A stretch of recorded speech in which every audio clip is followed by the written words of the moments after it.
Hello po. Kumusta po kayo? Tapos na po yung shift ko. Pauwi na ako.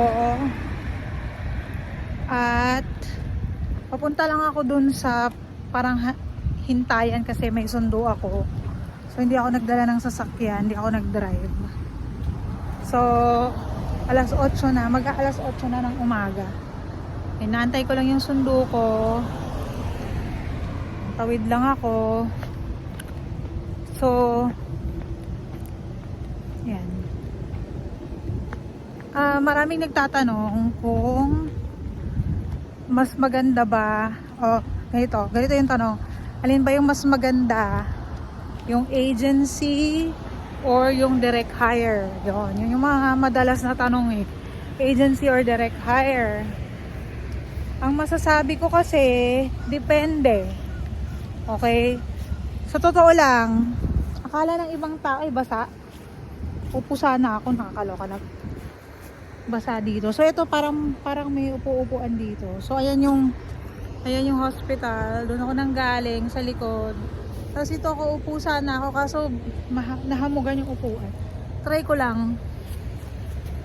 Yan. Ang lamig. Oh my God. So ayan. So depende kasi yun nga, akala ng iba dahil agency mas mura yung bayad, dahil direct hire mas mataas ang sweldo. Sa totoo lang, karamihan sa mga natanong ko, naghahanap ako ng anggulo kung saan makikita ako ng maayos. Yan, kasi may araw. So karamihan ng natanungan ko, halos pareho lang ang sahod. Minsan mas malaki pa sa agency. Yun lang. So kung pareho lang din naman ng sahod, sa tingin ko mas maganda yung agency. Personal opinion ko to. Bakit? Kasi ang agency, naka-tie up yan sa iba't ibang facility. Kung hindi ka okay dun sa facility na unang inassign sa'yo, pwede ka nilang ilipat. Pwede ka nilang ilipat sa ibang facility kung saan magiging okay ka. Katulad ng nangyari sa akin. So, ano ba? Saan ba ako hanap yan? So, yung una kong facility ay sa New Mexico. So hindi ako naging okay doon. Hindi ako naging masaya. So may mga issues ako na personal. So dahil doon ay hindi ako tumuloy. So nilipat nila ako from New Mexico to Maryland. So dahil doon, dahil cargo nila ako, hinandle nila lahat. Yung hotel accommodation namin, yung pag-travel from New Mexico to Maryland, yung gas, may computation yung gas namin, binayaran nila yon. So along the way, 29 hours yung biyahe, pero binigyan kami ng 5 days na hotel accommodation. Actually 6 days ngayon binigay sa amin, 5 days lang yung na-consume na hotel accommodation para pwede kaming huminto sa bawat gabihin kami, pwede kaming huminto para hindi kami nagmamadali. Sinagot pa rin ng MedPro yun.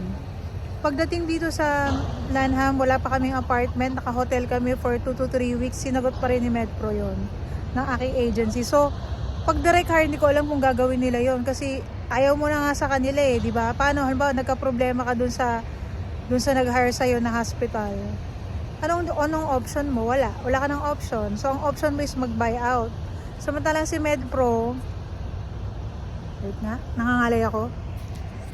Samantalang si MedPro, may option siya para sa'yo na ibang facility. Kasi ayaw mong mag-buyout. Bakit ka mag-buyout? Magbabayad ka ng malaki. Kay MedPro, $40,000 ang pabayaran mo sa buong kontrata. So pag halimbawa nakaisat kalahating buwan ka na, syempre prorated na, isa't kalahating taon ka na, prorated na. Pero ang point ko doon is ayaw mo mag-buyout, gusto mo may maganda kang record. O record mo yun bilang empleyado. So, kasi ang kagandahan pa, halimbawa katulad ko, gusto ko yung facility na pinaglagyan sa akin. Ngayon, kung mag-buyout ako, hindi nila ako pwedeng i-hire after ng contract. Bawal. O naka-ano yun doon sa kontrata. Parang non-compete keme, kung ang tawag doon. Pero bawal. So, ang goal mo is makakompleto ng kontrata. Dapat may maganda kang record. Kasi, ano rin yan, magiging magkakaroon din siguro ng bearing yan sa pag-apply mo ng citizenship. Kasi EB3 yung visa mo eh. Employment-based third preference. Employment-based. So, titingnan nila kung anong ginawa mo sa employment mo. I mean, siguro kung worst na worst talaga yung nangyari sa'yo, syempre, i-consider naman basta may magandang dahilan kung bakit hindi ka na nagtatrabaho or nag-buyout ka or whatsoever. Pero, as much as possible, mas maganda na kumpleto yung kontrata mo. Again, hindi ko naman sinasabi na pagka nag-buyout ka, hindi ka na ma-approve for citizenship. Di naman ganun. Pero as much as possible, you have to take care of your employment track record. Yun yung importante doon. Ano pa ba? So yun yung take ko, kaya mas maganda talaga pag agency. And of course, depende sa agency. May mga agency talaga na hindi maganda. Ang masasabi ko maganda si MedPro, especially kung very helpful naman yung ERM mo or yung Employee Relations Manager. Yun yung parang naka-assign na mag-aalaga sa'yo sa MedPro. So yan yung take ko para sa mga nagtatanong, para sa mga curious. So, kung may tanong po kayo, mag-post lang po kayo ng questions sa comment section. Please like and subscribe po. Salamat po sa panonood. Thank you. Bye-bye.